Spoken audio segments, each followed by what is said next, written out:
Right. Now we're all on the same page. We're going to start the show. How you doing, everybody? Welcome to the Duncan Showroom, where we start the far side of 8 p.m. sharp each and every show. Sometimes closer to 8 than others, but tonight we're not doing too bad. It's only 10 after, according to our clock. Anyway, as I said, welcome to it. And has anybody noticed the snowstorm of Cottonwood outside? I was driving along, and there's big snowbanks of that stuff on the sides of the road. It's pretty cool. For all you people with allergies, I'm sorry. But, that's just the way it is. I just finished. I was hoping to get the crumbs that might be in my beard. Eugene Smith made me a pie. Anyone knows Eugene Smith? He makes the best apple pies in the world. He also sings a mean song, and he's going to be here coming up on June 6th. So if you get the opportunity, do come down and see him. Matter of fact, there's a whole bunch of shows that are coming up for the month of June that are great, just so you can get all prepped up for the 39 days of July, which is in 42 days from now. No, 43 days. 42? 43. Tuesday's the 39 days to the 39 days of July. Yeah, 42. Whatever. Get excited, everybody. That's going to be a fun time this year. I've really booked it to have a good time. 4 extra shows in the square. It'll be fun. What were you talking about? Yeah. Okay. You're doing a good job of it.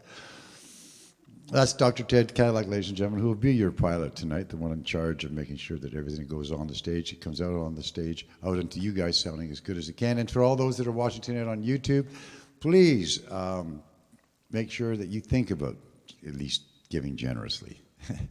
We were thinking the other day, it was over 250,000 views now on our YouTubes, and we've received over $460 in donations so far.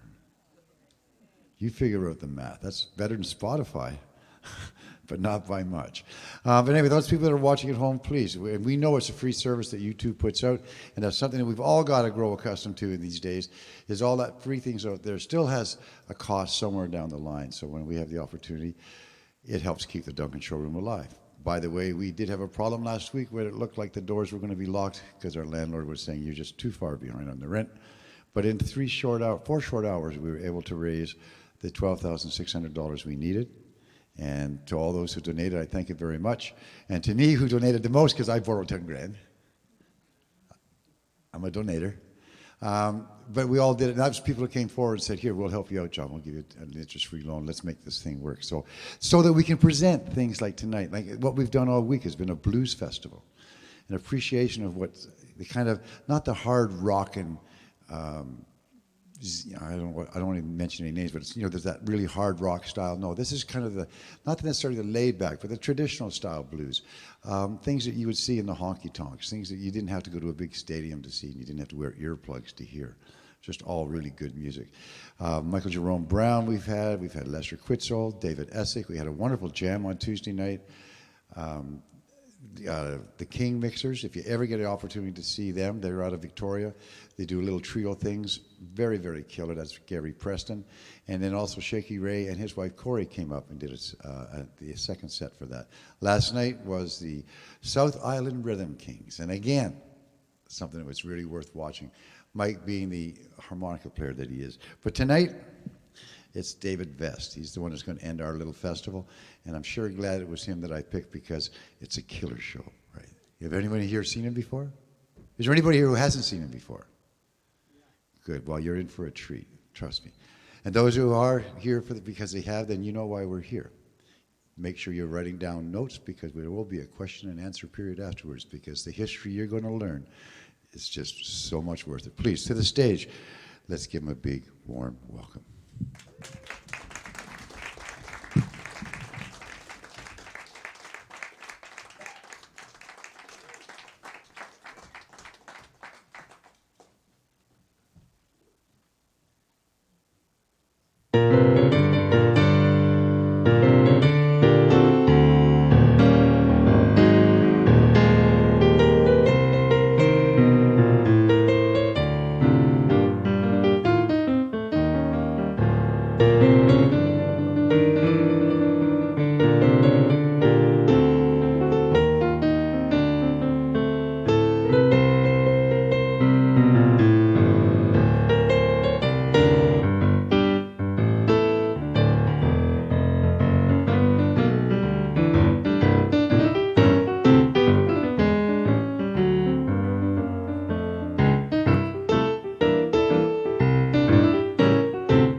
Thank you very much. That, of course, is the St. Louis Blues, written by Florence, Alabama native William Christopher Handy.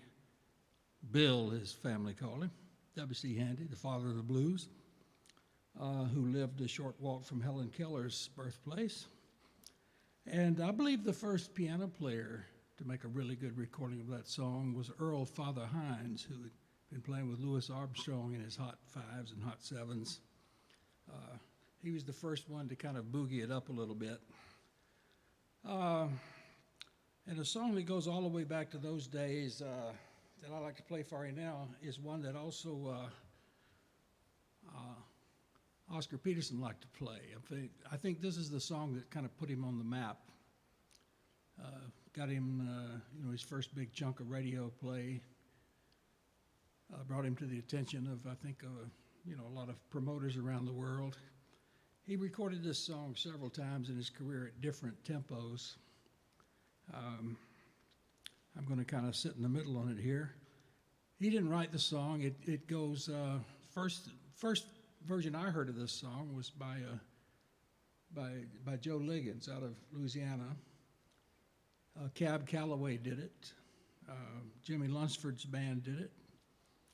Dr. John did a couple of wonderful recordings of it. In the blues field, I guess the most famous version was by Roosevelt Sykes. But once Oscar Peterson recorded the song, it kind of belonged to him,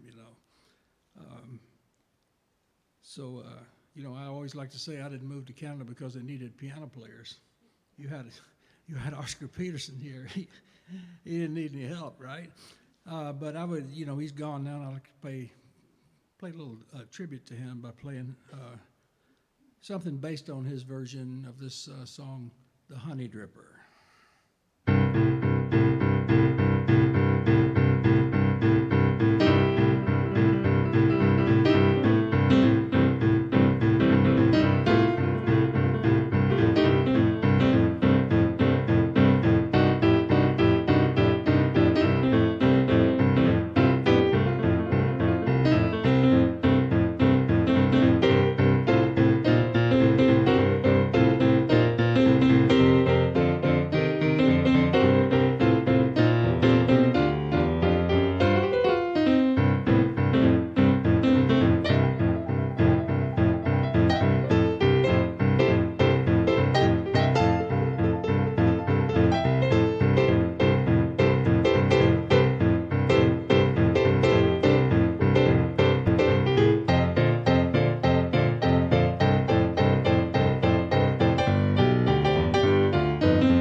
Dripper.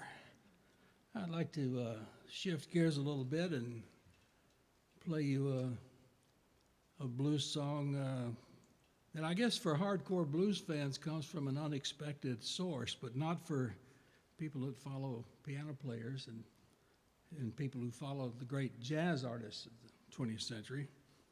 This is a blues song written by the great Dave Brubeck, a wonderful composer, a wonderful band leader, wonderful piano player, and a first-class human being. Back in the days of segregation, he had an integrated band. He had an African-American bass player, and when he would tour down south playing at universities, they would often say, well, we don't want you unless you can bring a different bass player. And he always said, well, he's my bass player, and if he can't come, I can't come. And this happened with the University of Alabama. They invited him, and he agreed to come, and then he said, well, we hope you won't mind leaving your bass player at home and bringing a different one because, you know, things are kind of not progressive down here. And he said, well, no, I won't do that. Why would I do that? He said, this is my bass player. He's a great musician. And if I can't bring him, I'm not coming. So he lost about a third of his income one year sticking to this principle. And when he said that at the University of Alabama, they said, well, we're sorry you feel that way, and hung up. But then they talked among themselves. And they thought it over and had second thoughts, and they called him and they said, you know, Mr. Brubeck, we'd be honored for you to come and bring whoever you want to play in your band. That's up to you. You'd be welcome and wanted at the University of Alabama. And, you know, you'd probably think, well, that would fix the thing. But Mr. Brubeck didn't think so. He thought, well, let me see now. That's not good enough. Is the audience going to be integrated too? I'm not going to come and play for all white people at a concert where black folks aren't welcome.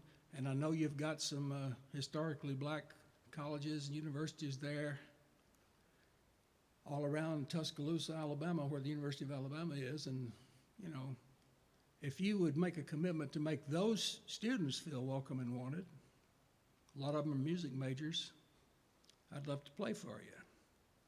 So they said, well, we've got to talk this over too. And they talked it over and they agreed to do it. And it just so happened that a young guy, barely out of his teens, I was not quite 21, I was living in Birmingham, Alabama, and a friend of mine said, let's go down to Tuscaloosa and hear the Dave Brubeck Quartet. So I went down there and I was at this concert. And the Ku Klux Klan was picketing in the front, walking up and down with signs saying, you know, don't go in there. We're going to blow up this building. You know, you're taking your life in your hands. What would your parents say? And to their everlasting credit, the students at the University of Alabama just laughed at these guys and walked on into the auditorium. Mr. Brubeck came out with his band and played the show, came out and met with a bunch of the students. And that was the first integrated concert in the history of the state of Alabama, and every one since then has been integrated. And we owe Dave Brubeck a world of thanks for that. So I have a lot of feeling for his music for lots of reasons. This one kind of shows his interest in classical composers. It's like a sort of minuet. In fact, he calls it bluet, like a minuet blues, but it's actually a 12-bar blues. So here's Dave Brubeck's bluet for you.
I like to look for songs that are blues songs, but nobody recognizes that they're blues songs because they don't sound like blues songs and they don't fit the stereotypes and the cliches.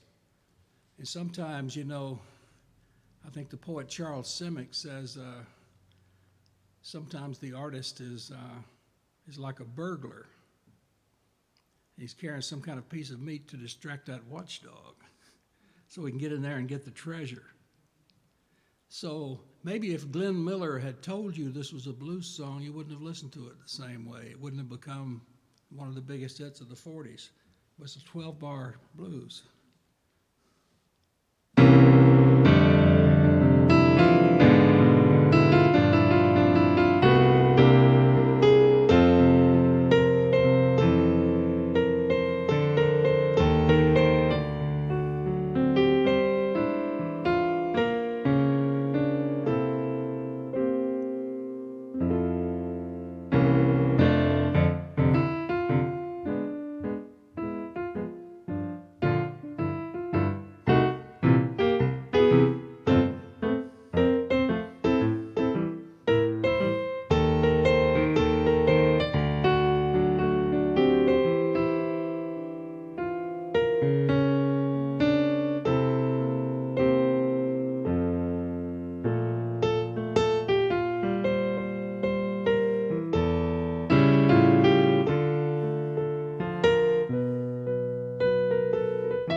Things can wear a disguise sometimes.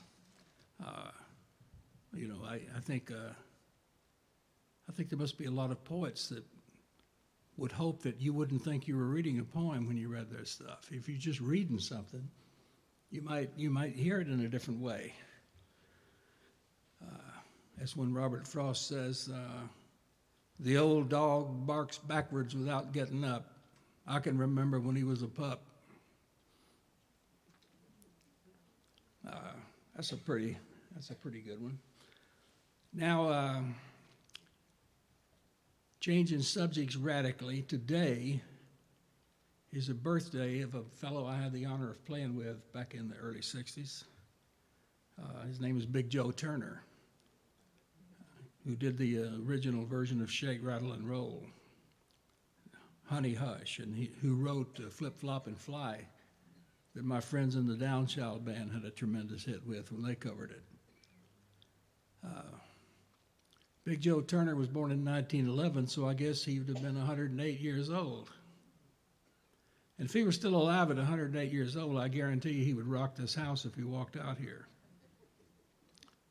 I played with him when we had a big crowd and something was wrong with the microphone. There was blue fire coming out of it whenever he got near it. He just set it aside and went like this and sang without it.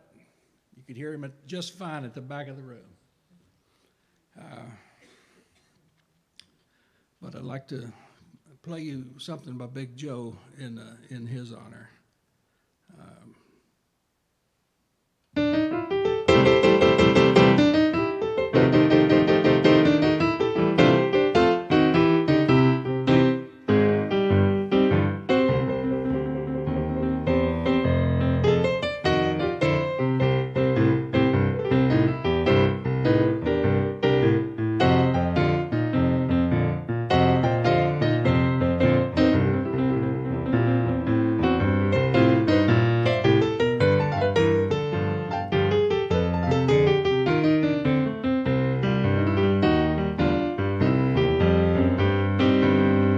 Chill is on, the thrill is gone, my baby's gone away. The chill is on and the thrill is gone,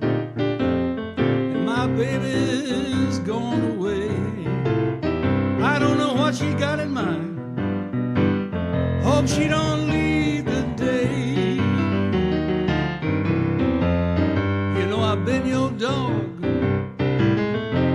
ever since I've been your man.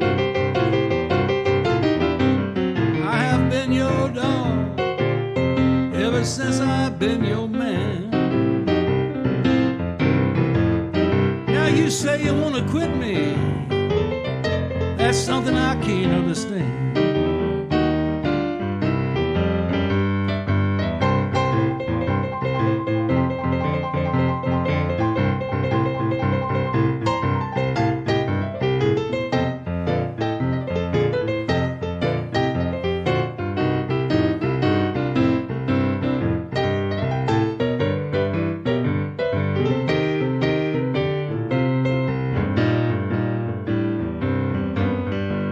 When I first met you, baby, you were walking down Central Avenue. When I first met you, baby, you were walking down Central Avenue. I was doing all right till I fell in love with you.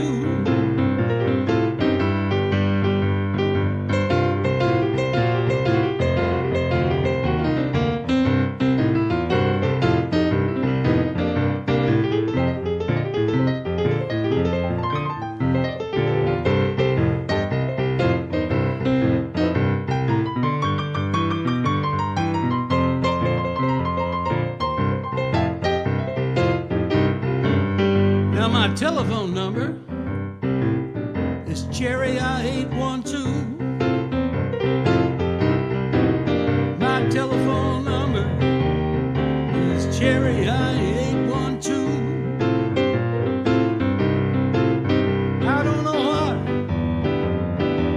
If you leave, I don't know what I'm gonna do. Chill is on, the thrill is gone. My baby's gone away. The chill is on, the thrill is gone. My baby's gone away. Don't know what she got in mind. I hope she don't leave today.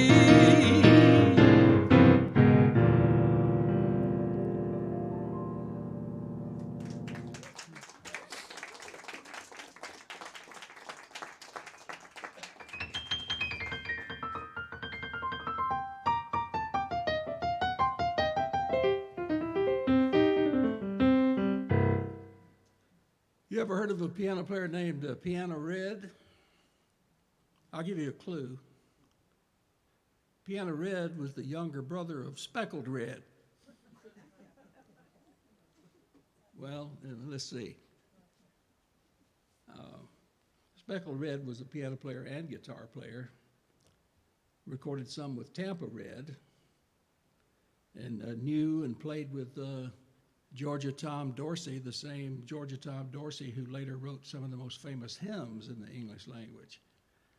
This is the fellow who started out playing the piano in brothels, because that's where the jobs were, and ended up writing Take My Hand, Precious Lord. And many, Peace in the Valley, he wrote. I'm going to live the life I sing about in my song. And he would usually write these songs and, take them to Mahalia Jackson, give her first crack at them, because she, you want to hear the greatest singer sing your song if you're a songwriter, right? She had the greatest voice. And if you've never heard Mahalia Jackson sing, do yourself a favor and check her out, especially singing that song, Take My Hand, Precious Lord. It's pretty great. Well, Piano Red doesn't get a lot of attention among blues historians because he didn't come out of the Delta in Mississippi, and he didn't come out of Louisiana, and he didn't come out of the Memphis scene. He was a Georgia fella, although he had some rock and roll hits, some under his own name, Piano Red, and others under the name that a record label cooked up for him, Dr. Feelgood and the Interns.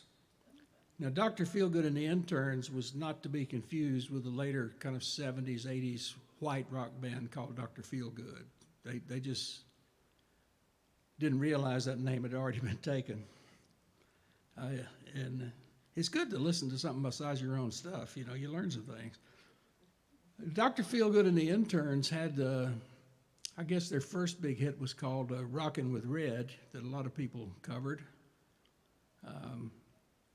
They did a song that Aretha Franklin later kind of covered, really kind of rewrote and turned it inside out, called Dr. Feelgood.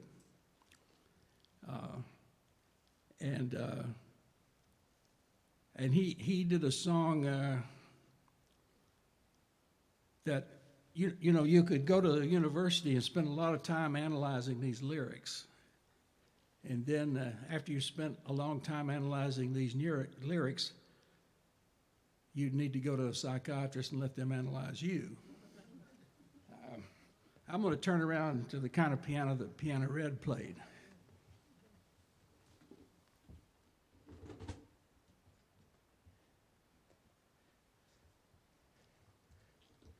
His real name was William Perryman, and he actually had a top 40 hit with this song.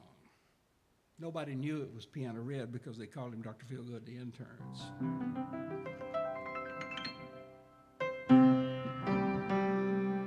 You got the right string, baby, what the wrong yo-yo? Ain't no need looking out your door. I'm going down to the corner store, a brand new string for my yo-yo. Went to the doctor, had the string put on. He turned around and put the string on wrong. No need to holler at nobody's door. You got the right string, baby, but the wrong yo-yo.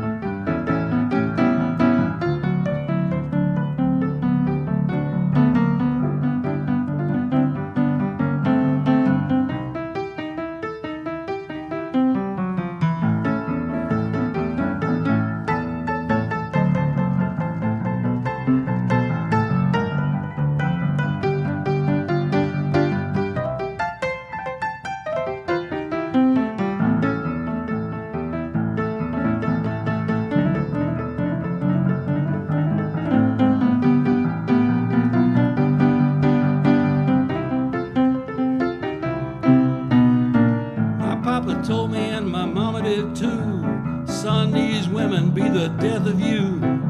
You better figure out which one you crave. Some of these women put you in your grave.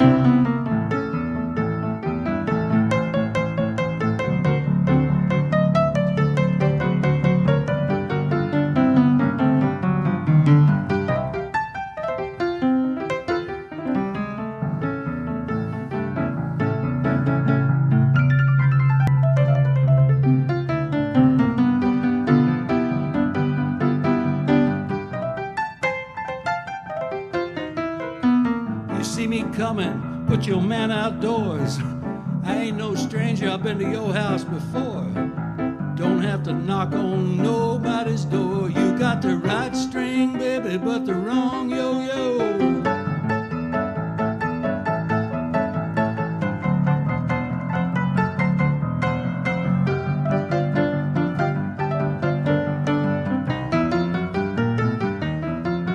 Got the right string, baby, but the wrong yo-yo. No need knocking on nobody's door. Yeah, that's all, babe. You got the right string, baby, and the wrong yo-yo.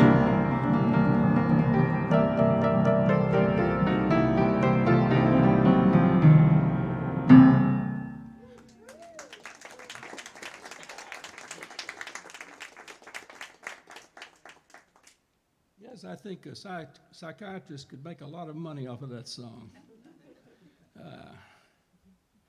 You know, songs don't necessarily have to make literal sense to reach in and touch us and grab us and do strange things to us.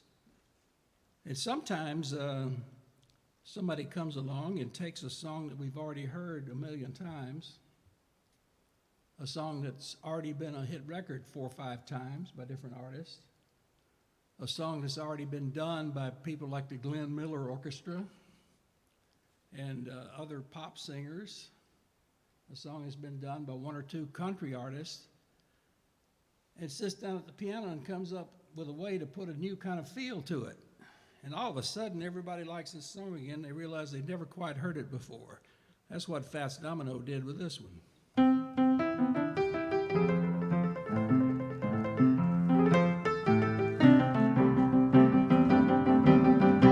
I found my thrill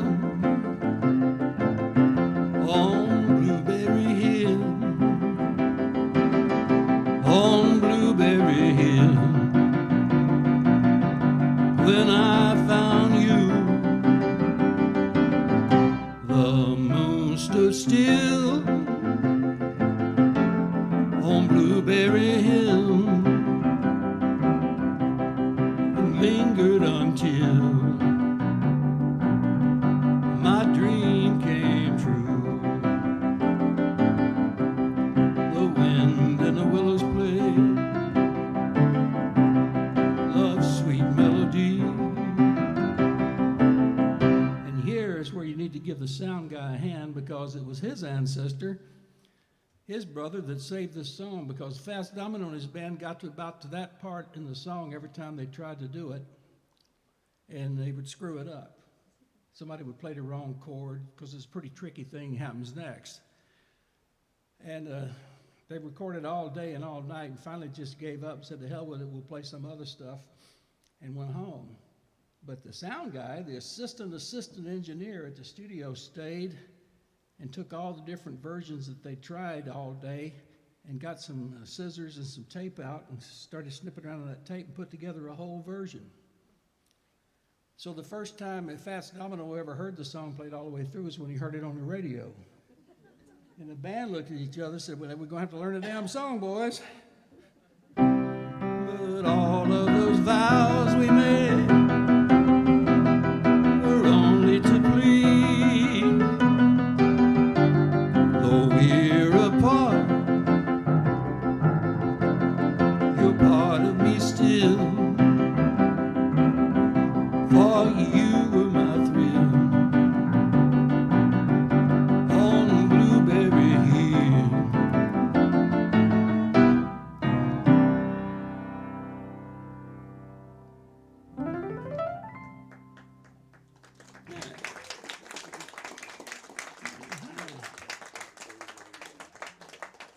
A lot of the old gospel songs were recorded with pianos like this one, including one I did on my last album. And by some amazing coincidence, we happen to have a bunch of those here tonight. And you know, it's never too early to think about your Christmas list. No, I don't know where you get your music these days. A lot of people have learned how to stream and download, and that's fine too, however you like it. But if you like the CDs, we've got them here.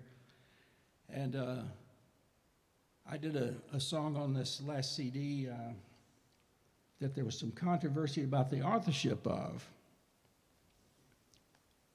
Elvis Presley claimed that he wrote it before he'd even ever heard the song, because the deal that his manager, Colonel Tom Parker, had was, Elvis, don't record it if we don't get part of the publishing.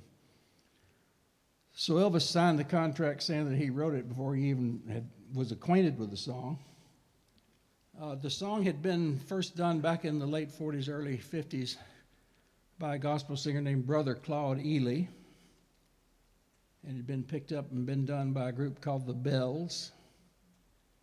And when he was making his first movie, they had some studio writers, writing stuff for the movie. Like another song that Elvis wrote was "Love Me Tender," the title song of this movie.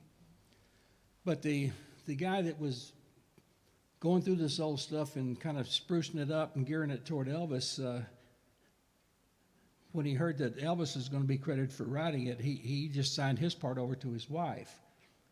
And somebody said, well, why did you say that your wife was the author? And he said, because she didn't write it either. But he hadn't written it either. Elvis didn't write it. His wife didn't write it. He didn't write it. Brother Claude Ely wrote it. And it went like this. I have a very different arrangement with a lot of fancy stuff on the record, but the song, as Brother Claude Ely did it, went like this. Well, there's a leak in this old building. There's a leak in this old building. There's a leak in this old building. We gotta move to a better home. Now, when a lot of the big gospel choirs got a hold of the song, they slowed it down, so that 200 voices could sing it without getting lost, and also because they liked the feeling of it that way. So they would do something like,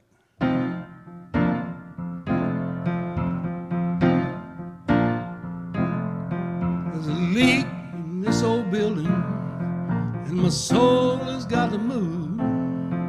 My soul has got to move.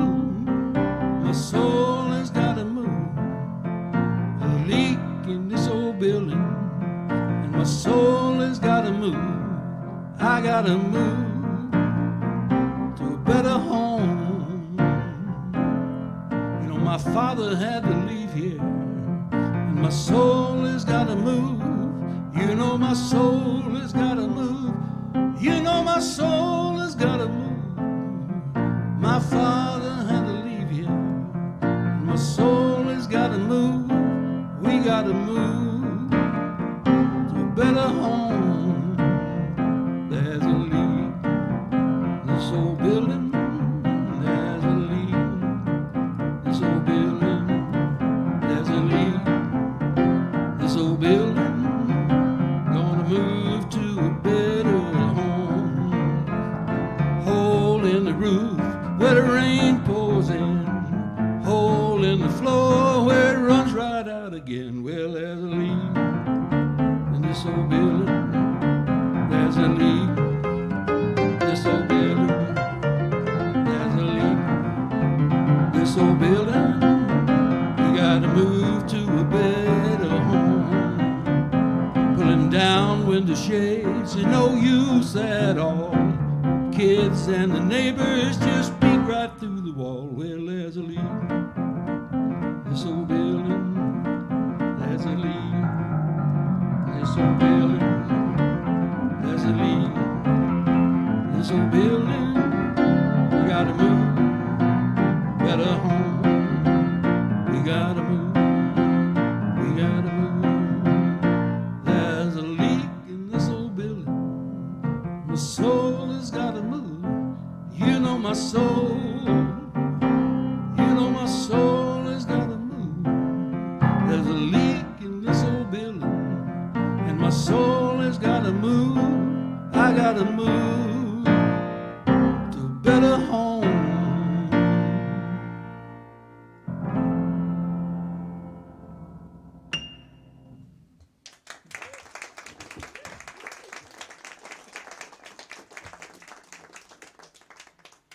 Now, I'm not saying that you have to know the story behind the song to be able to sing it. You can just sing anything you want to, can't you? If you like it and your voice likes it and it appeals to you, you don't have to know who wrote it. You don't have to know the history behind it, how many times it's been written and stolen and rewritten. Sometimes a writer lifts somebody else's work and doesn't even know he did it, like George Harrison with My Sweet Lord. And when he recorded that, later somebody noticed that it sounded a lot like an early record by a soul group. He's so fine. So the way they eventually, he was ordered to pay a big bunch of money, but he just bought the company he had to pay the money to. He settled with himself.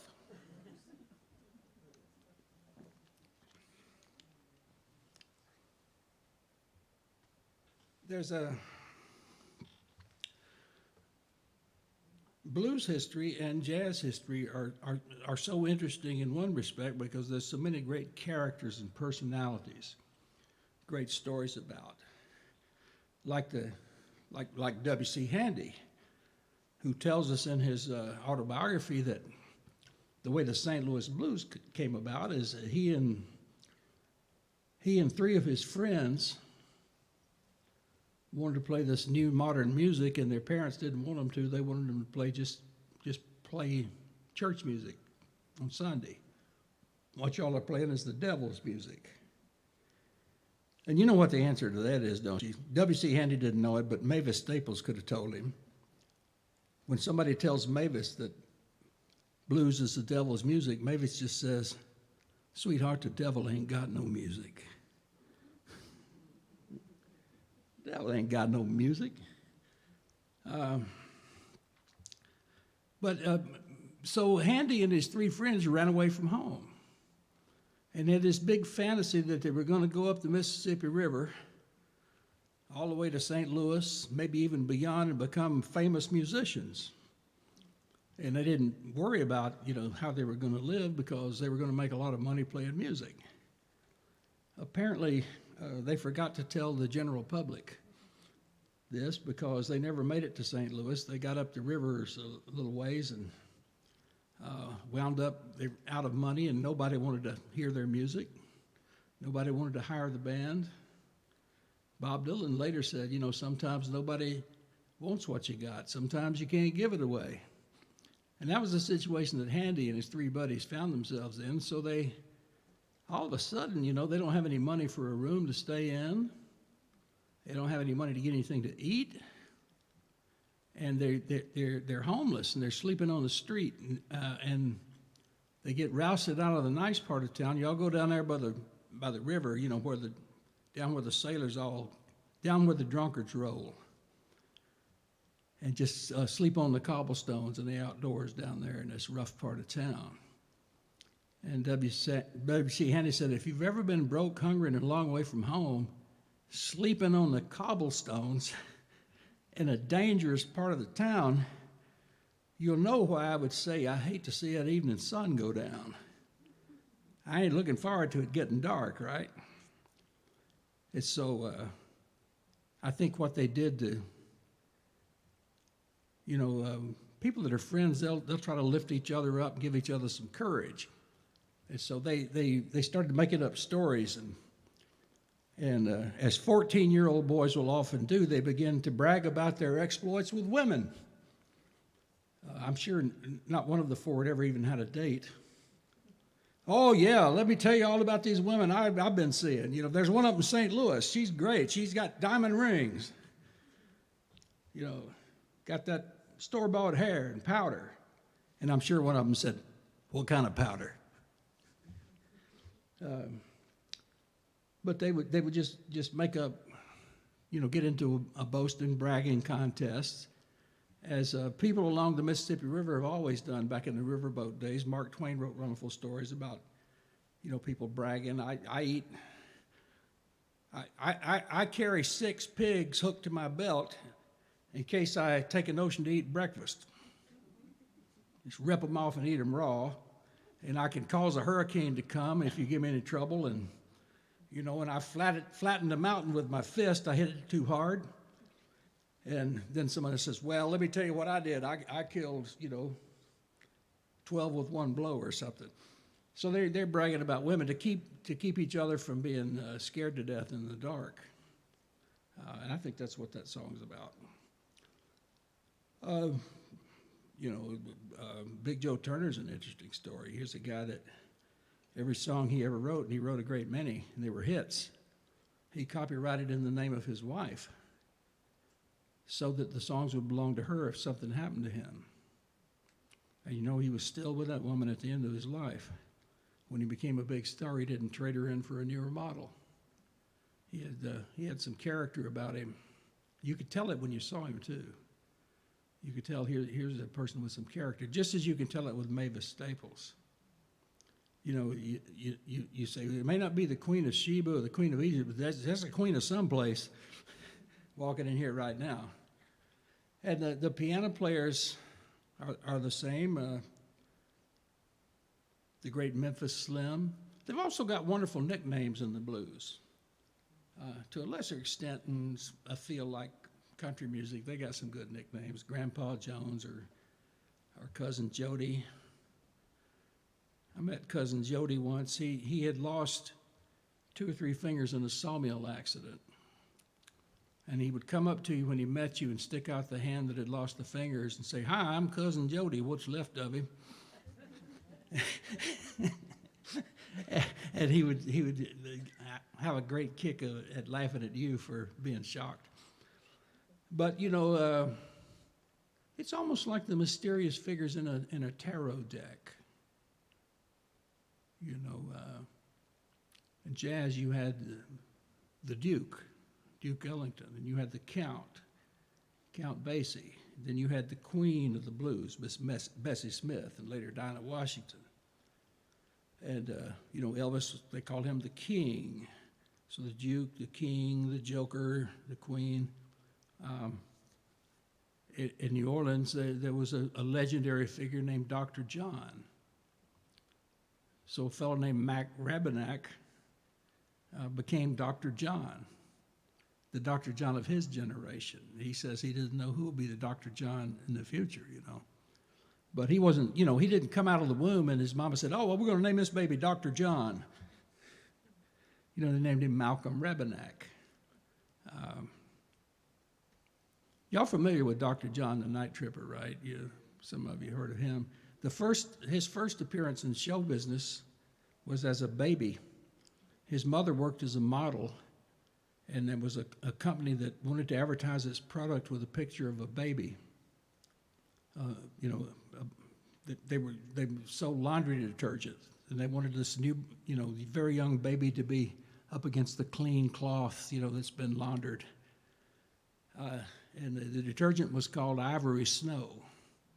And there's still some products called Ivory, but it used to come in a box, and you'd pour the powder out into your washing machine. And Dr. John's was the Ivory Snow baby. He didn't look that way today.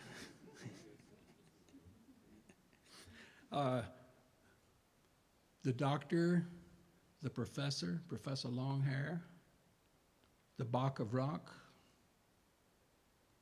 Professor Longhair left his native New Orleans during the Second World War. And a journalist asked him one time, where did you go during the Second World War? And he said, "Well, I was behind enemy lines." Behind enemy lines? Do you remember the names of any of the towns you passed through? He said, "Well, one of them was Shreveport." Because somebody that lived in New Orleans to go up to Shreveport out in the country, that was behind enemy lines. That wasn't even civilization.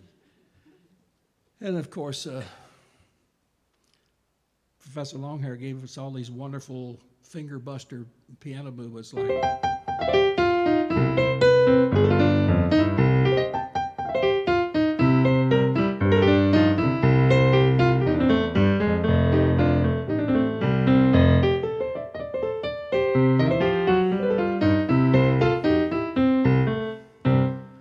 Then there was the Fat Man, Fats Domino. And there was the Slim Man, Memphis Slim, and Guitar Slim, Guitar Shorty, Long Tall somebody or another, Long Tall Sally. There was a fellow who was 6 feet tall and wore baggy suits, hoping that nobody would see how tall he was, named Little Richard. His real name was Richard Penniman. He's the one that gave us Long Tall Sally. And there's another song for your psychiatrist to decipher. I saw Uncle John with bald head Sally. He seen Aunt Mary coming and he ducked back in the alley. Oh, baby. Yes, baby. Gonna have some fun tonight. Now, long, tall Sally, she's built for speed. She's got everything that Uncle John needs. Oh, baby. Yes, baby. So it becomes clear if you slow the song down and listen to it that Sally is the name taken by this fellow who's a cross-dresser. And so Uncle John is out with this man disguised as a woman. I don't know, maybe he's in transition. Maybe it's not a disguise. Maybe it's his real self.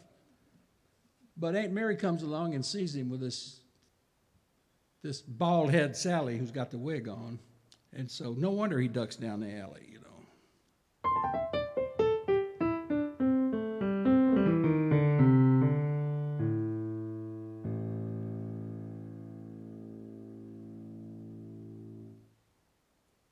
a song that I wrote now that was a gift to me by a homeless man. I heard a guy on the sidewalk muttering this one day, just this line, and I took the line and went home and wrote the rest of the song.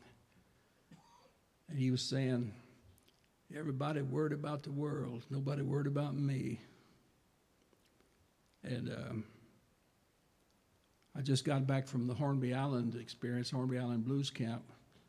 And when I first went to that, I met a bass player named Gary Kendall who plays with the Downchild Blues Band. And we did that song together one night. This would be about 2011, 2012. And a couple of years ago, Downchild was preparing a new album, and they were looking for material, and Gary pulled this out and said, why don't we do this one?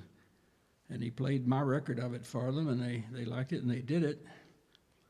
And I was okay with them doing it because they took the song to #1 in the world on the Roots Music Blues charts. Not just, it was #1 in Canada too, but in the whole world on the blues charts. And they told me that, we've been together almost 50 years and never been #1 in anything. I said, well, never mind you. What about me? I'm 75 damn years old. I missed a shortcut. It's like, it'd be nice to get to #1 when you're 19 or something, or 21. But, now my idea of celebrating is watch an extra half hour of television, drink a glass of milk, and go to bed at 9 o'clock, Anyway, I'd like to play my solo version of that song.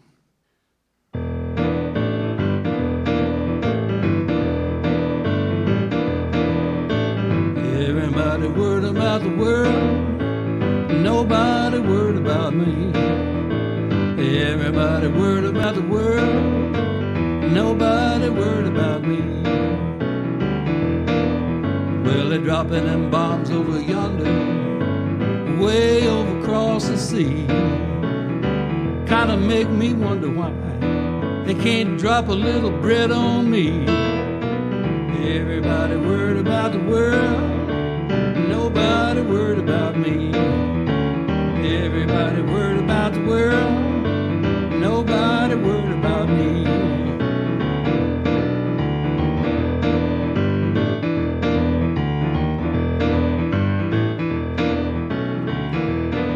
Well, they're blowing up them buildings, y'all, mailing that poison mail. Right here we got some innocent people rotting at the bottom of the jail. Everybody worried about the world, nobody worried about me. Everybody worried about the world, nobody worried about me. Well, well, well, well.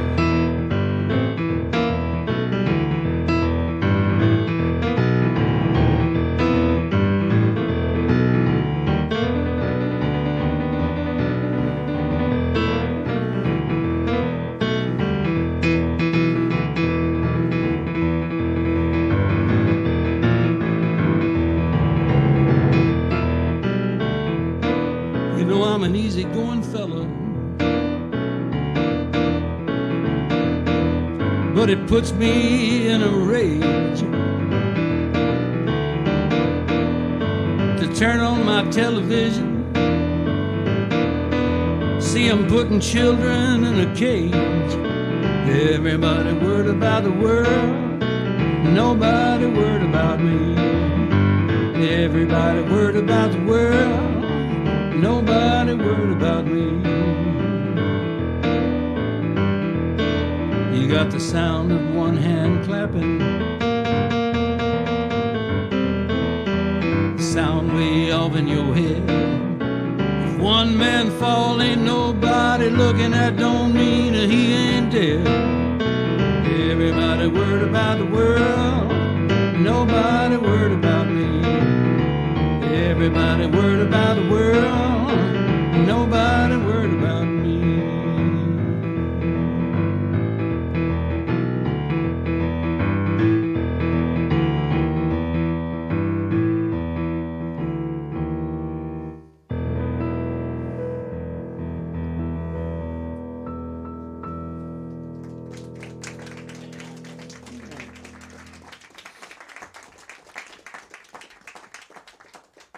Well, I'm gonna take a little break now and meet and greet you.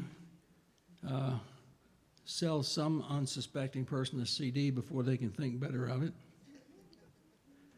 The CDs are $20, or y'all are lovely people. I'll tell you tonight, I'm gonna put them on special, 2 for $45. Give us some out Alabama mathematics.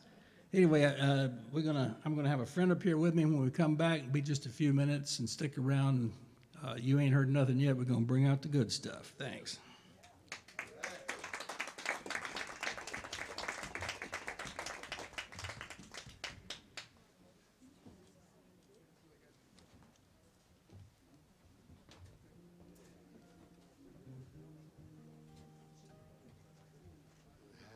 How sweet it is to be loved by you.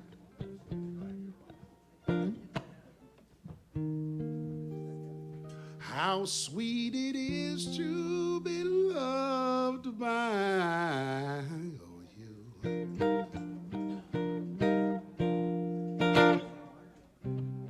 How sweet it is to be loved by you. How sweet it is to be loved by you. Needed a shelter of someone's arms. There you were. I needed someone to understand my ups and downs. Now, there you were. With bits of love and devotion, deeply touching my emotion. Gonna stop. Thank you, baby. Said I'm gonna stop. All right. Thank you, baby. Come on now, people. Here we go now. How sweet it is to be loved by you. All right. How sweet it is to be loved by you. Close my eyes at night, wondering where I'd be without you in my life. Everything I did was just a bore. Everywhere I went, I've been there before. But you got enough for me and on my way. Enough to last me all my days. Gonna stop. Thank you, baby. Said I'm gonna stop. All right, thank you, baby. Here now, come on. How sweet it is to be loved by you. Sing the song, children, now.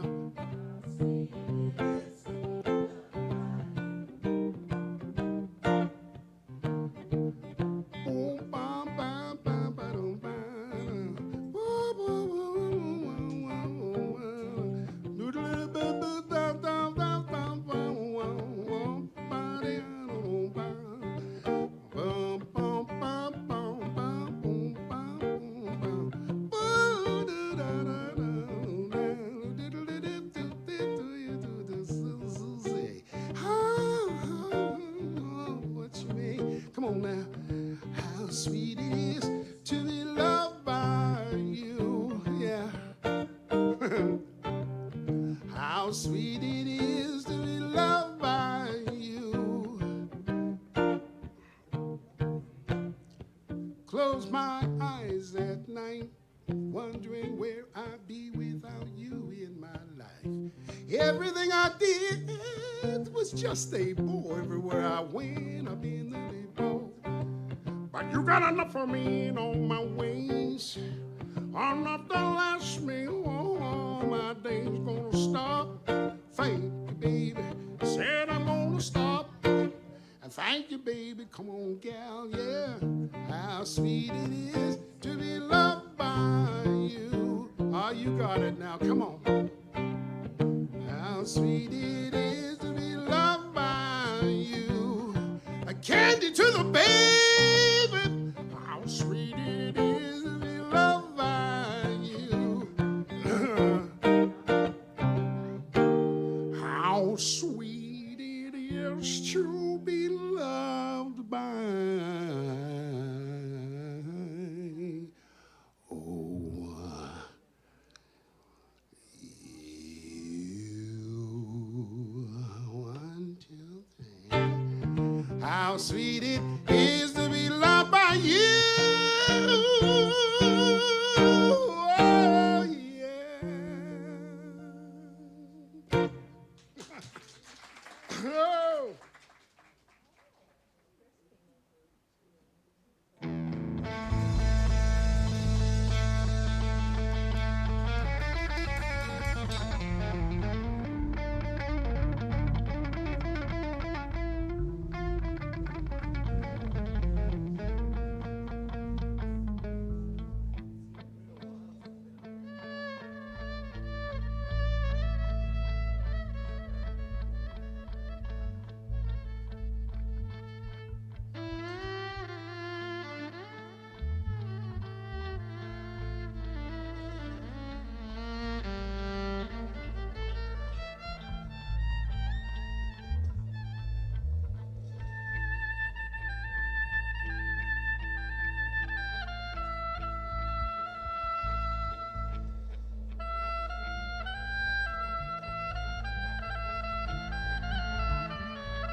عمري ما انساك يا بلادي يا بلادي عمري ما انساك يا بلادي يا بلادي يا بلادي يا بلادي يا بلادي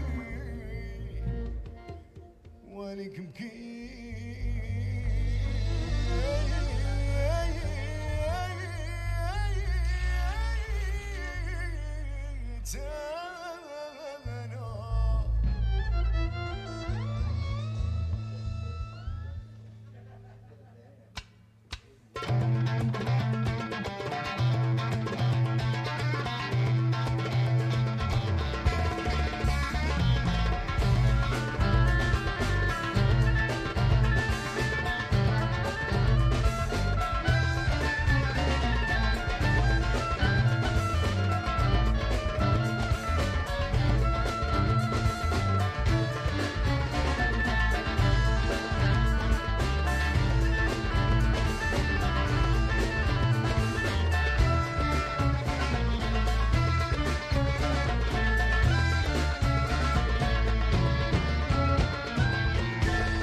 Jacob King.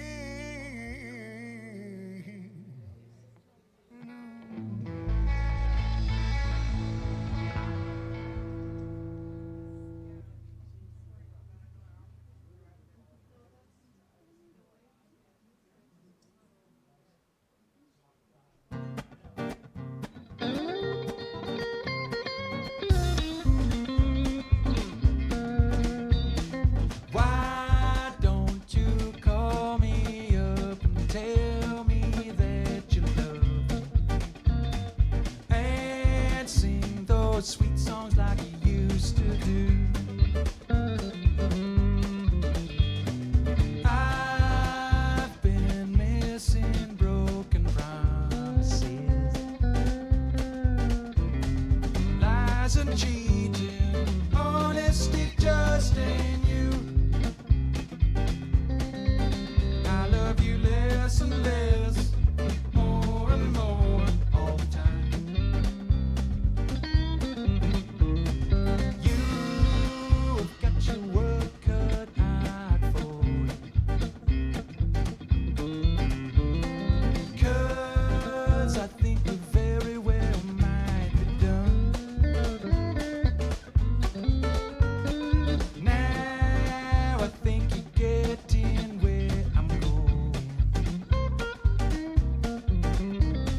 The trouble with you is you think you're number one.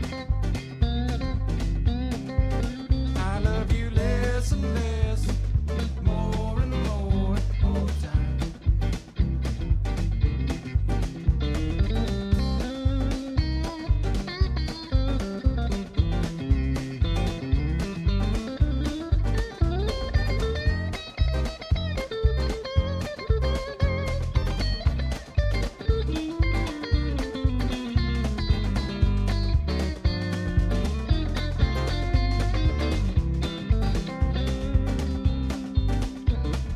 Pack your suitcase and then hit the road. Make tracks and don't look back. I am tired of being under your thumb. Our time together is finally done. I love you less and less, more and more all the time. I love you less and less, more and more all the time.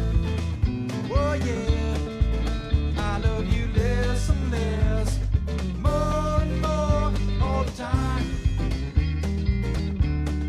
All the time. All the time. All the time.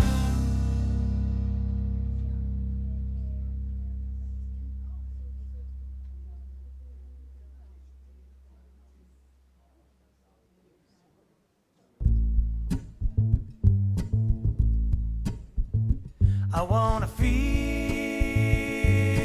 you, to be young in love again, sweet summer wind. I wanna feel you, young lions on the run again, want it all and know we can. I remember when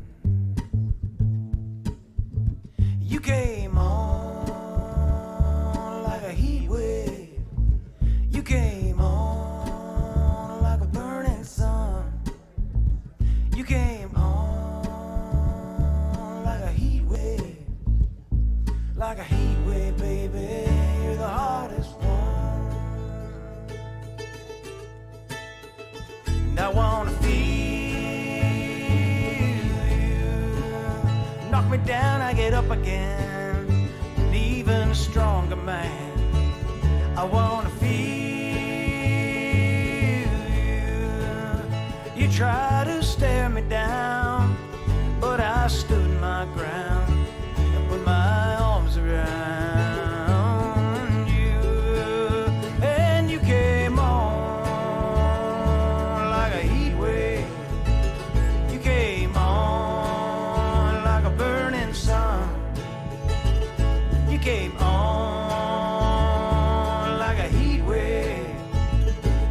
like a heat wave, baby, and you're the hardest one. Like a heat wave, baby, you're the hardest one.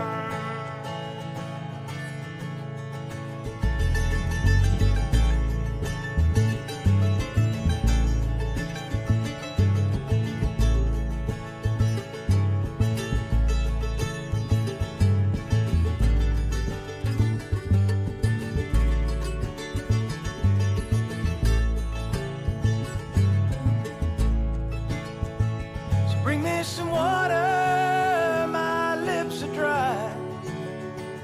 If you were a rain cloud, baby, I'd kiss the sky. I've always wondered if I could jump that high. And I don't have to, now that I met you, I bet you I could fly.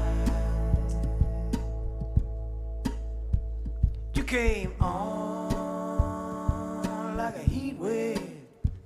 You came on like a burning sun. You came on like a heat wave. Like a heat wave, baby, you're the hardest one. Like a heat wave, baby, you're the hardest one. Like a heat wave, baby, you're the hardest one. Like a heat wave, baby, you're the hardest one. Like a heat wave, baby, you're the hardest one. Like a heat wave, baby, you're the hardest one. I wanna feel you.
Future will soon pass. I'm on Thursday, get off last. This place I know, we can dig it, make you want the rest of it. Ooh, Lord, there's you, love baby.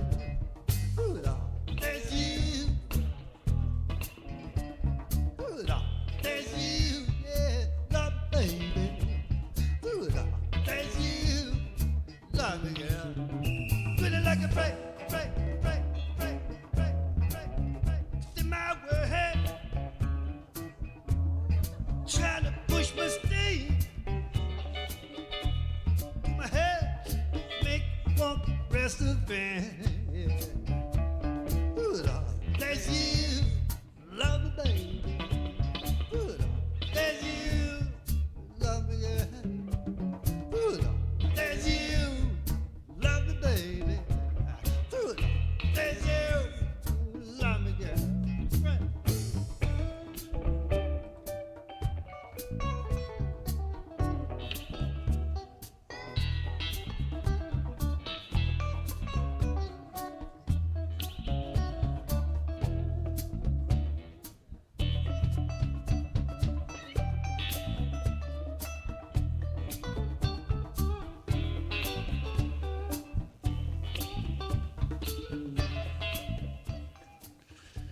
Yes, all the music that's been recorded, all the music you've been listening to since in between the break is all music that has been recorded here live or nearby. It's all been recorded by Dr. Ted Cadillac.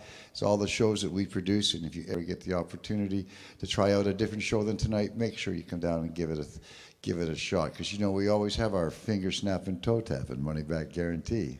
If you do not like the music in the first half hour, we will gladly refund you your money. But should I or my spotters take note that you were seen snapping your fingers, tapping your toes, or making any of those absurd airband facial contortions, they guarantee will be null and void. So make sure, because we'll be watching. But I don't think anyone's had a bad time yet tonight. Are you enjoying this whole show? We were just having a comment outside. In all the times we've had David perform up here in Duncan, I don't recall any two shows ever being anywhere near the same. And as I said, that's why we keep out our notebooks, so we can take those notes, learn all the things you can, all the little anecdotes that go with the music business. He's out here again to finish off the set, Mr. David Vess, and he's bringing a good friend of his out to play some drums along with him. So it's going to be an interesting way to approach the second set. And this will be the end of the Blues Fest. Thanks for being a participant, and make sure that you tell other people that there needs to be a blues society in this town. We need to have more and more blues coming to our community. I'm sure we could get David back again. By the way, David is playing in the 39 Days of July. Yes. And do you guys know Terry Robb? Do you remember Terry Robb who came here? You remember Terry? By the way, this is Marcia down here. Marcia's one of the people who put up $2,000 before we went out and asked everybody else, just to make sure, as a donation. And she also puts up $1,000 every 6 months or so and comes to as many shows as she can, thereby testing the waters. Never knows exactly what she's coming to, but you've been disappointed yet? Other than telling me to shut up? Anyway, David Vess, let's get him back to the stage and continue with the show.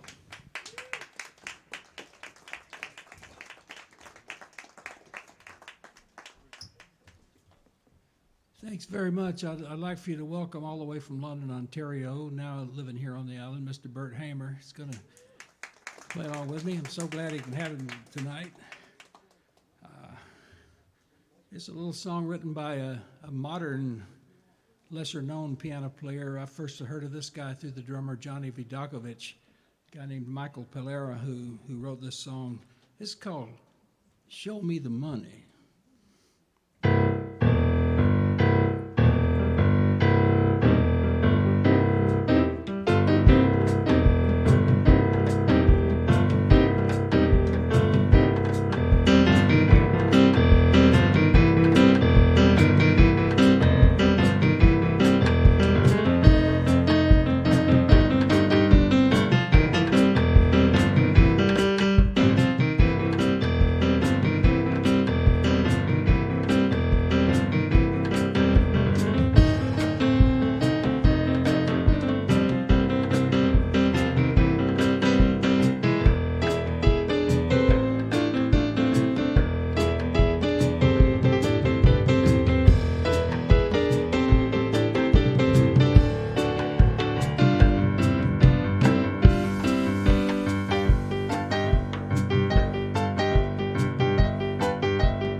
Show Me the Money.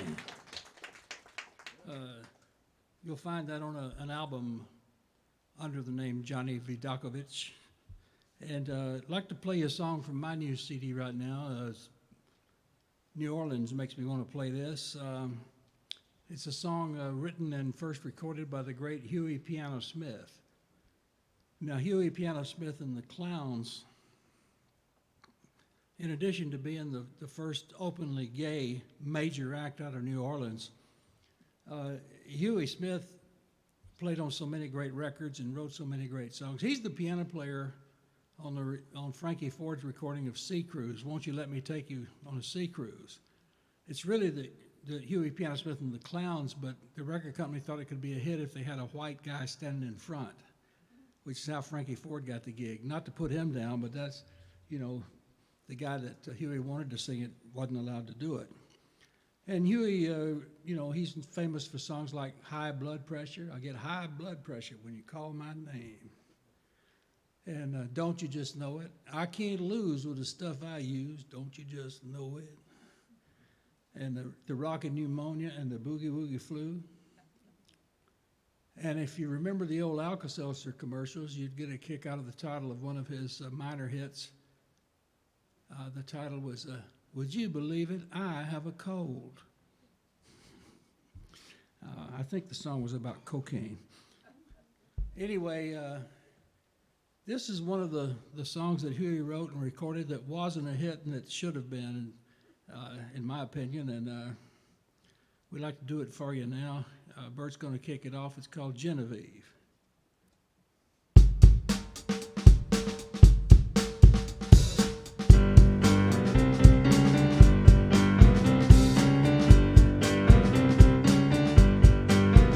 Can't you see? I've had enough, that's all for me. Can't you see? I've had enough, that's all for me. Genevieve, open up your heart and set me free. I know you know I was a little fool for you. I know you know, honey, I was a fool for you. Genevieve, can't have your pie and eat it too.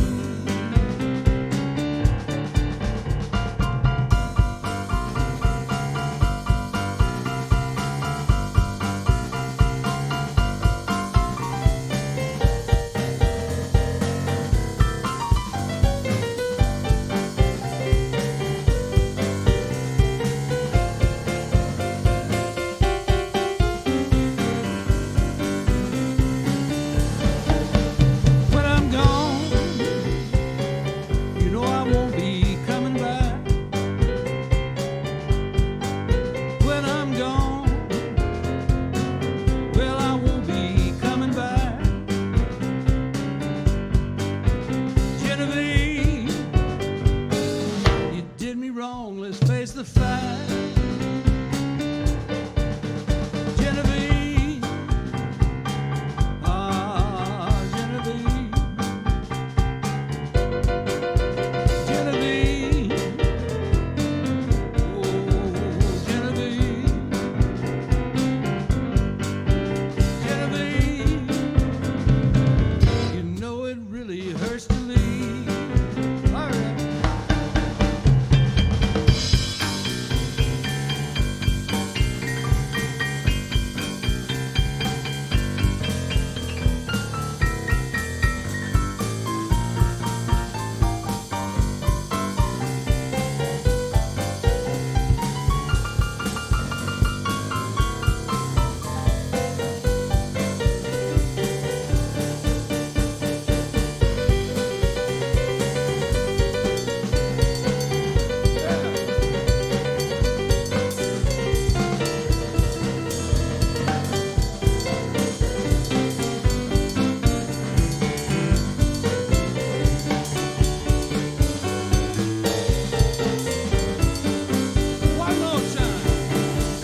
very much.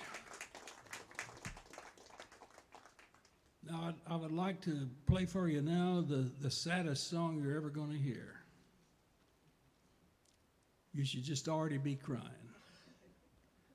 If you're not miserable halfway through this, there's something wrong with you. Because this is about the life of a person that travels for a living, such as a musician. Could be a dental equipment salesman. I don't know. A lot of people travel for a living.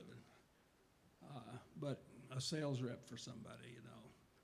But when you're a traveling musician, sometimes you have to go get on a plane, and you get to the airport and find out that your flight's been canceled. They got to put you on another one, and it's going to make 2 extra stops, and it's going to leave several hours later. And you finally reach your destination, only to discover that your luggage has reached a completely different destination. And so you go on to the hotel, and you get up to the hotel desk. They inform you that they've never heard of your reservation. And if you haven't lost your wallet, you show them your ID and your credit card and talk them into giving you a room. And by the time you get up to that room, you're so tired and exhausted that if you had the luggage with you, you'd just drop it on the floor and fall on the bed. But since you don't have any luggage to drop, you just fall on the bed. And about the time your head hits the pillow, they get started in the room next door.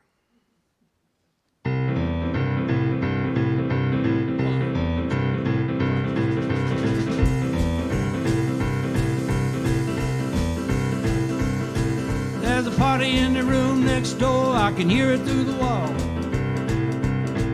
You used to be laying down when they're having a ball. I can hear them out there running up and down the hall.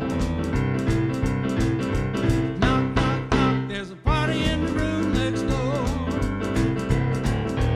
Knock, knock, knock, they say there's always room for more. Knock, knock, knock, taking over the whole damn floor. So I'm under the cover with the pillows up over my head. But they jumping up and down next door just to shake in my bed. I might as well join the party, my face is turning red. Knock, knock, knock, buddy, won't you let me in? Knock, knock, knock, won't somebody let me in? Look here now, who's that woman disguised as a bottle of gin?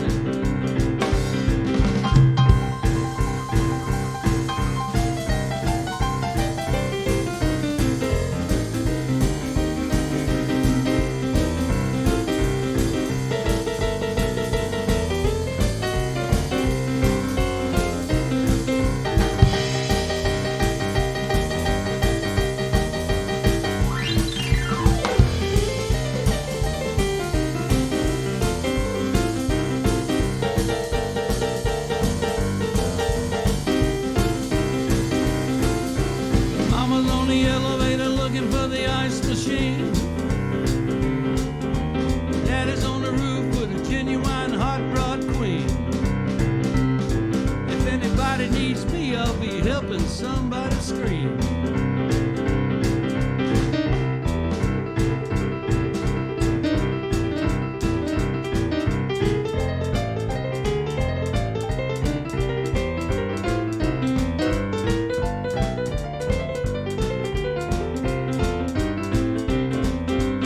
All right, I've gone next door and I've joined the party,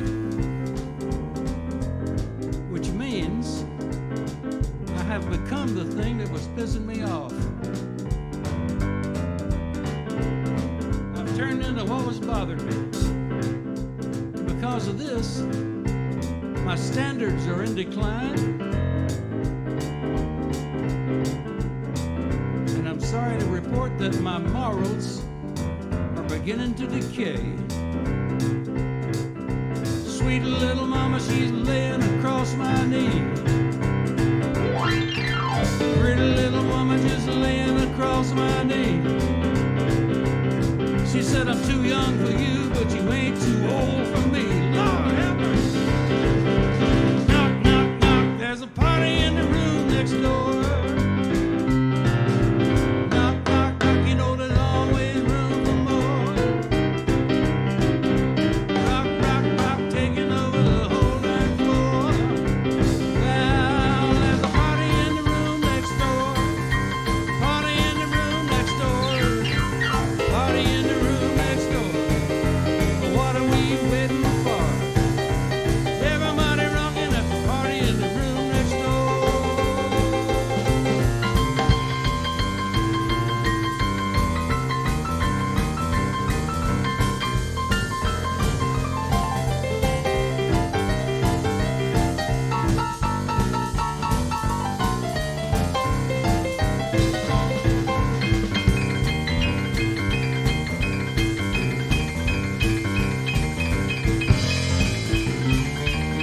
thought I was just going to enjoy lying there grumbling all night and had to get up and go join the party. Next morning, yes, honey, I know I said I'd call last night, but I fell asleep early. Oh, Lord help me.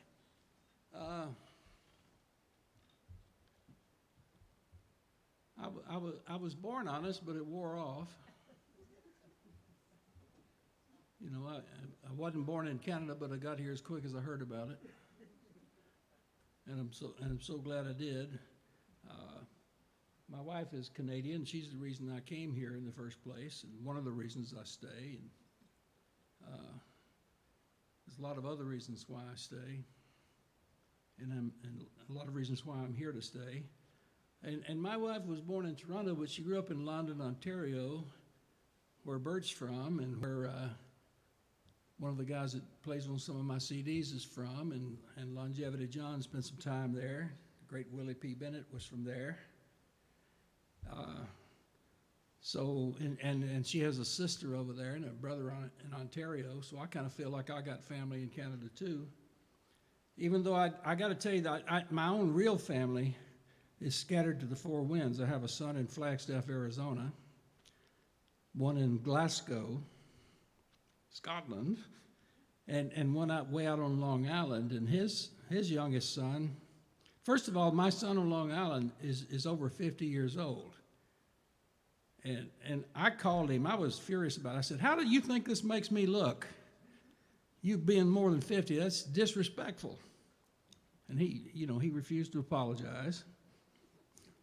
But the worst of it is he's got 3 kids, and the oldest of them graduated from college today, from State University of New York, and he's a track and field star, and he won a championship for his school this week. He set the all-time record for this All-Atlantic Region State University of New York Athletic Conference thing in 1,500 meters. And what I can't get over with, what really bothers me, is he did it without me there advising him every step of the way. You know, running along beside him, telling him how to do it. What are grandpas for? Anyway, I'll do you a song right now. We're going to kind of feature Bert on this.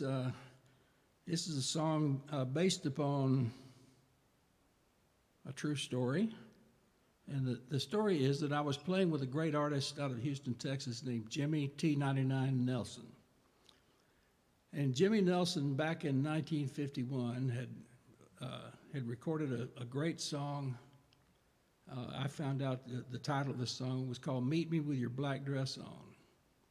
And I was over at Jimmy's house one day on Calumet Street, and I said, Jimmy, "Meet Me With Your Black Dress On, that's got to be the sexiest song ever recorded."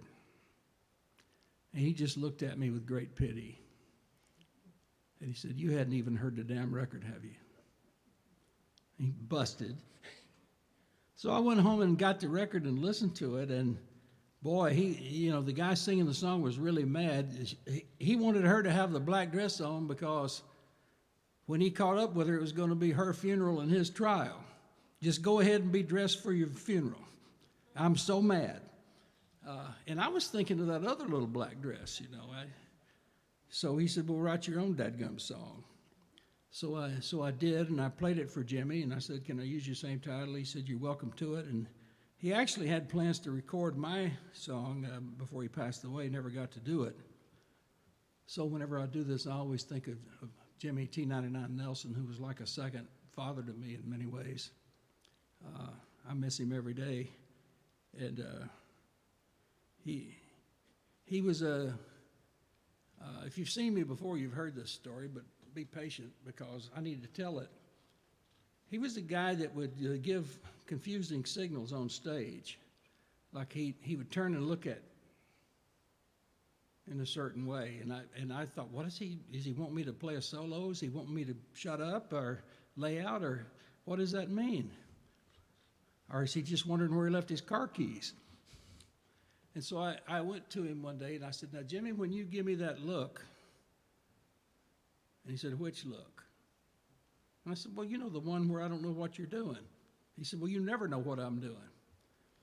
What look are you talking about? So I tried to do the look and couldn't. And then he finally took pity on me. He said, "Oh, you mean this one?" And I said, "Yeah, it's like you're telling me you want me to do something, but I don't know what it is. What are you telling me?" He said, "Well, what I'm telling you is I want you to get the butter from the duck." Well, that cleared everything up. And you can see me writing down in my little notebook, get the butter from the duck. And I definitely wasn't going to go back to the great Jimmy T99 Nelson and ask him what in the world that meant. So then I had to not only pretend that I knew what the look meant, but I had to pretend I knew what get the butter from the duck meant. And this built upon itself in layers. But he would also say some very clear things, too. If you said to him, "Jimmy, how long are we supposed to play tonight?" He'd say, "How long? Long as the flavor lasts. Long as the flavor lasts, baby." Anyway, here is my version of Meet Me With Your Black Dress On, which is going to feature the drummer here, and it goes something like this. Well, come over here, honey, I got something I want to say to you. I've been watching you dance and I sure like the way you move.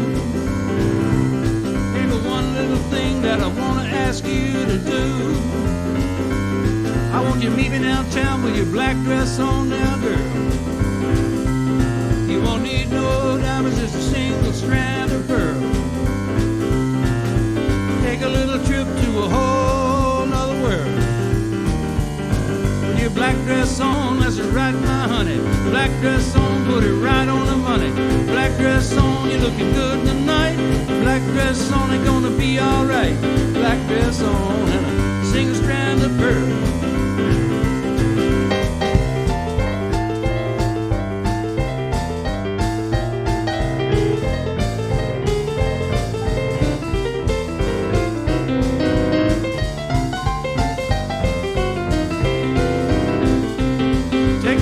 The hinges, open the window, turn on the floor fan too.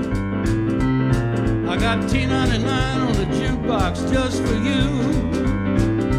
Turn off the telephone, baby, ain't nobody gonna be calling me but you. Your black dress on, good God Almighty. Black dress on, we're getting down tonight. Black dress on, make a man drop dead. Black dress on, and that's what I said. Black dress on, and a single strand of pearl. Need a boogie woogie now.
Part of the song.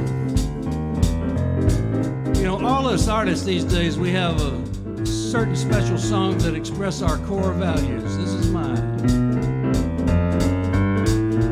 Come along, honey, just jump in my V8 Ford.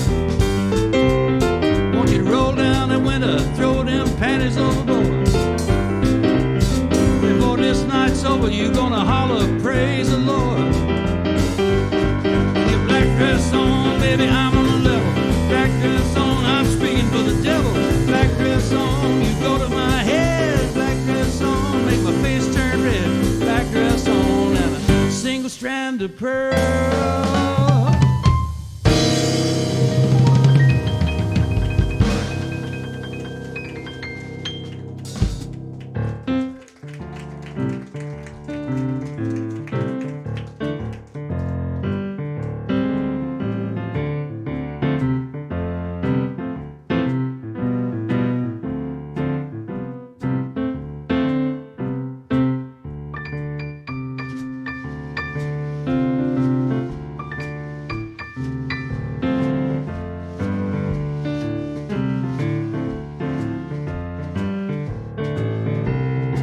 Some old lonesome day, you'll think of me. Some old lonesome day, just you wait and see. You'll sit and cry, ask yourself why you threw my love away. Some old lonesome day, some old rainy night, when you're all alone.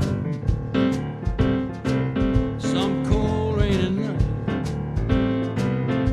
you wonder where I'm gone.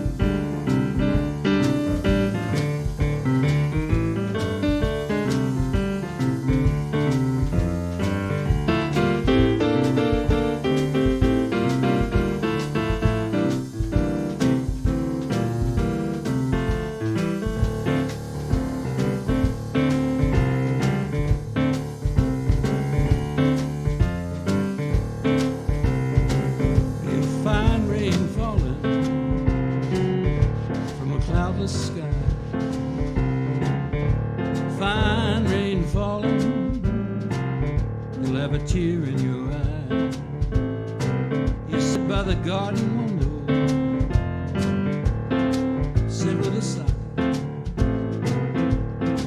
Fine rain falling from a cloudless sky.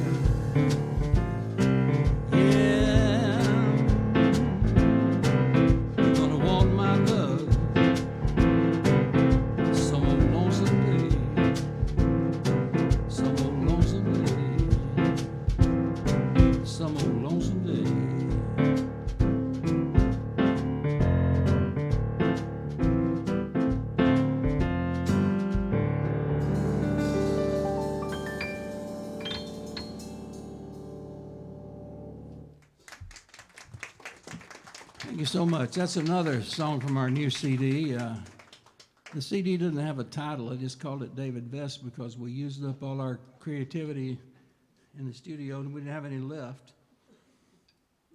And, we could have called it,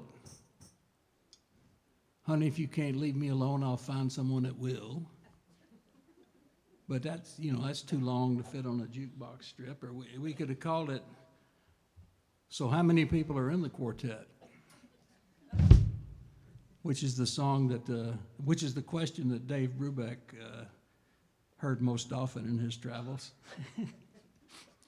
I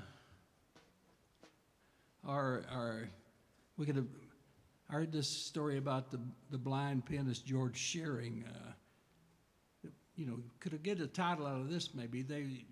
Shearing was getting kind of older, and they said, you've recorded Lullaby Birdland many times. Maybe you should use some new stuff. How about recording some modern popular songs? And he said, that popular music nobody likes. I don't really know any of it. They said, well, some of the younger artists have written some pretty good songs. Surely you've heard of Billy Joel. He said, I believe I've heard of Billy Joel. Didn't he jump off the Tallahatchie Bridge? Thank you, George Shearing. I love you for saying. You see one of George Shearing's songs played, a little bit of it in a movie that came out recently, and in fact it won the Academy Award for Best Picture, a movie called The Green Book. And it's a movie about a piano player, which I think is pretty great. The piano player portrayed in the movie, I'm sure they took a lot of liberties with his life.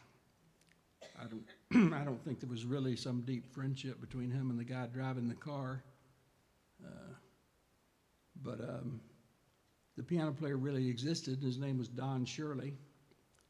And although the record company made up a story that he was born in Jamaica because they thought that sounded classier than to say he's just a black guy from down south, Don Shirley was actually born in Pensacola, Florida. And that's where I first heard of him. I had heard his music without knowing who he was on the FM radio up in Huntsville, Alabama. But when I moved to Pensacola, Florida in about 1960, they were playing him down there. And I've been a fan of his playing ever since. And, until this movie come out, I thought I'm the only person walking the earth that ever heard of Don Shirley because he wasn't getting played much anymore. But he was a tremendous pianist. Like many jazz greats, he was classically trained, but had to go into the jazz field because the classical stage just wasn't open to black folks.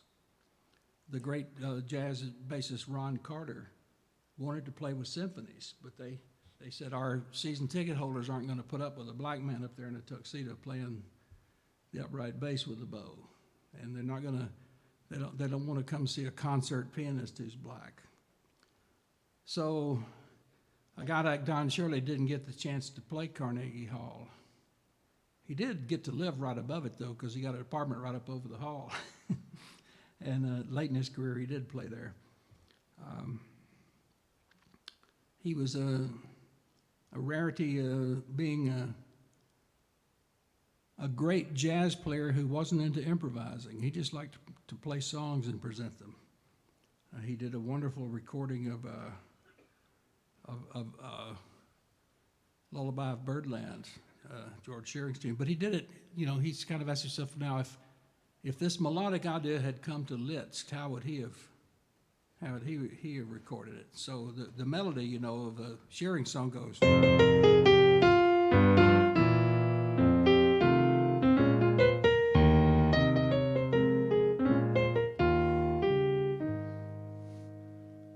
But Liszt might have played it.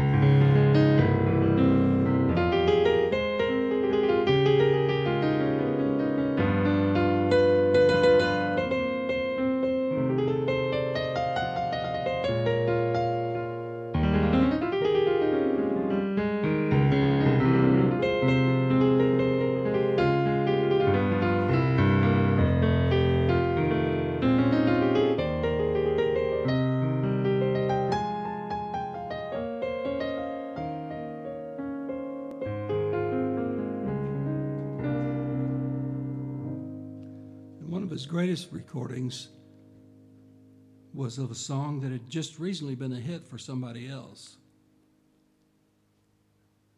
About 100 years after it was originally a hit. Talking about the song Stand By Me that Benny King had the great record of. Benny King knew an old hymn written by Charles Tenley back in the 19th century, the same Charles Tenley that wrote We Shall Overcome, and who wrote The Storm is Passing Over. And we'll understand it better by and by. He wrote a song called Stand By Me. In his version, the lyrics were, when the storms of life are raging, stand by me. But Benny King's version was about, a person standing by another person, maybe a lover, maybe a friend. And since the song had just recently been a hit on Top 40 radio, it was kind of unusual for a record company to put out another single of it,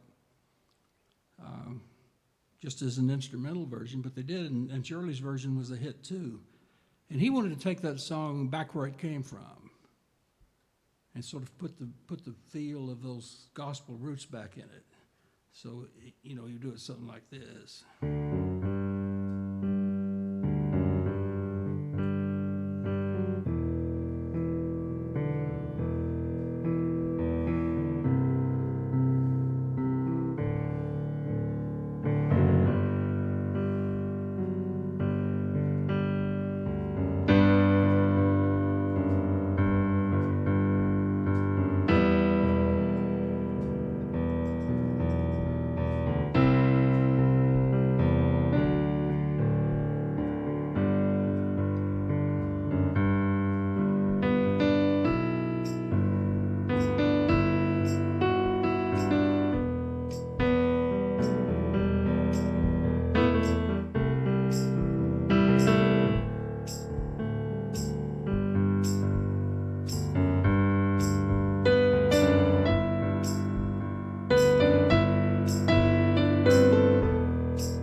He also did wonderful recordings of Look Down That Lonesome Road. Willow Weep for Me is one of his great recordings. But a song that wasn't popular, he was very attracted to because of the harmonics of it and the power of the chords and voicings that he found in it when he explored it. It's a song he recorded at least twice in his career, probably 3 or 4 times. He was on an early album that he did, and then right near the end of his life, this is in the 2000s, he recorded it again. And it's an old, I'll just play this by myself, and then we'll rock out some more. This is an old 19th century hymn written by Fannie J. Crosby. And it's unlikely material for a blues or a jazz pianist or even a classical pianist. But I'm going to come as close as I could to Don Shirley's arrangement of it and try to let you hear what he heard in this song. This is called Jesus, Keep Me Near the Cross.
Even the simplest melody in the world can sound quite remarkable when a master musician applies, their whole creative intellect to it.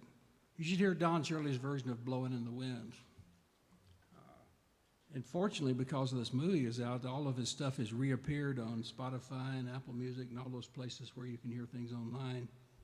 And I hope they'll turn back up in the record stores. Well, I'm going to go back to one of my old songs now. This is a song about a bunch of musicians racing a freight train to an intersection. We were on tour in Alberta, one of these towns where a railroad runs right down the middle of town. Looks like there hadn't been a train through there in 75 years, weeds growing in it. You're thinking, well, that's a dead line, And we're coming along, going to the gig, and all of a sudden there's this train coming, and it's hooting and hollering and doing those headlights that swirl like that. And the drummer, Bert, the drummer, was driving the van, and he said probably the same thing you'd say in those situations. Just what you'd want to hear a drummer say. I can beat that train. And he would not have beat the train. We had to take the wheel away from him and stop the car somehow. But we did get a song out of it. It goes something like this. 1, 2, 1, 2, 3.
Train, baby, would you let me ride?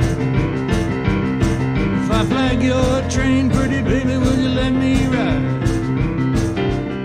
There's an old juke joint on the corner, we can duck inside. We roll across the river, rocking from side to side. We roll across the water, just rocking from side to side. Well, there's gonna be some shaking going on tonight. There's a freight train rolling, freight train rolling, freight train rolling, freight train rolling, freight train rolling, rolling on down the line.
we got one more we'd like to play for you. I like to play this song because everybody knows this song.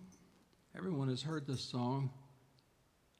Most musicians have played this song if they're playing anything close to the blues, but not a lot of people know that a piano player wrote it. It was Memphis Slim who wrote this song. He gave it a different title. He called it Nobody Loves Me. But one of the lines in it is, every day I have the blues. And so musicians started saying to each other, let's play that, you know, that Every Day I Have the Blues song. And that title stuck with it, and Memphis Slim wasn't going to argue and refuse the checks. And I like to play it because I saw a wonderful video recorded in the early 60s in Paris. I think they're at the opera, and Memphis Slim's in a tuxedo playing this song with just the piano and drums, as we're doing here. So one reason we're doing this tonight is in honor of that style of piano playing. Memphis Slim, the greatest of all the blues players as far as I'm concerned. And we'd like to do his little song, Every Day I Have the Blues.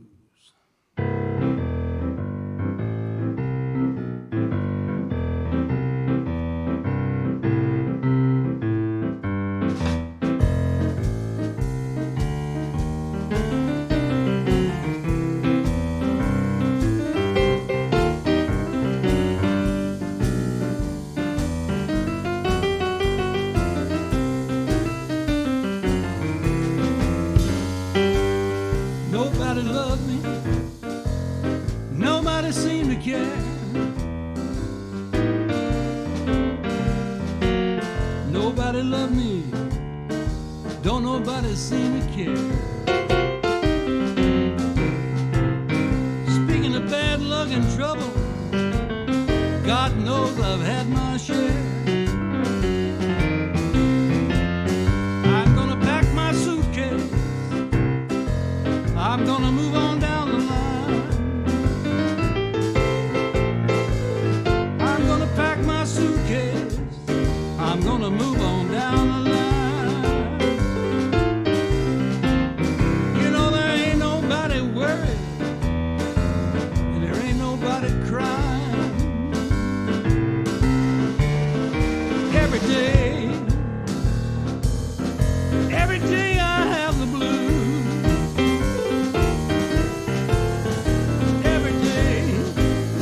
Every night too, every day I have the blues. When you see me worried, baby, it's you I hate to lose.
Nobody seemed to care.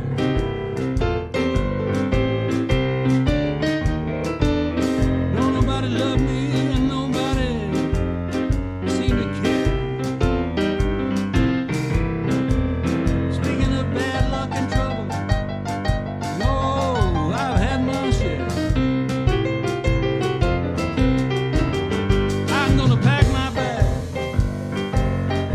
I'm gonna move on down the line.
music to bring you down. The father of the blues said blues music ain't supposed to bring you down. It's gonna lift you up when life itself has knocked you down. And here's one thing I'd like to know, boys, before I die. One question I'd like to know the answer to before I die. How can something so low down lift you up so high?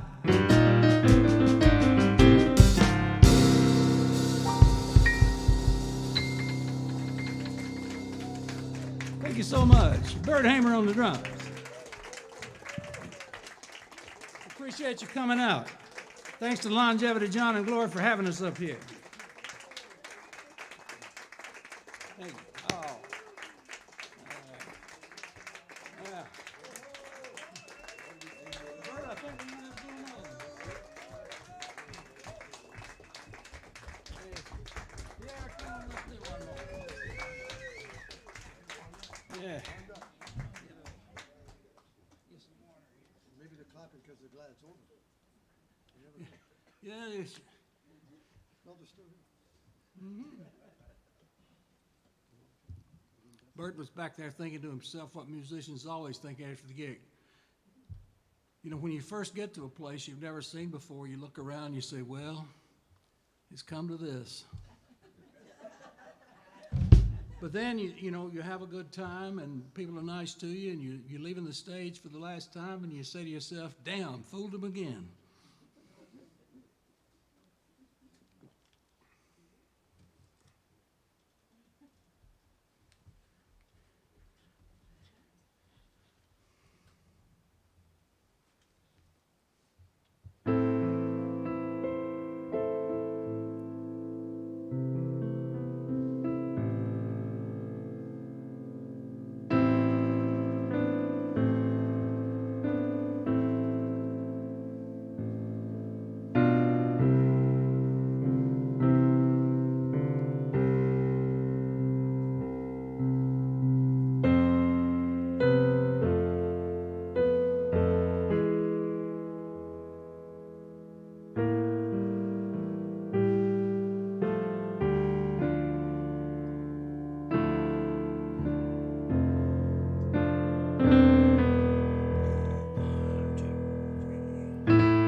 Thank you so much, lovely people. Thanks for supporting live music. Come down to Victoria and see us sometime at Herman's Jazz Club. We'll be there next Saturday night with the great Lloyd Jones sitting in.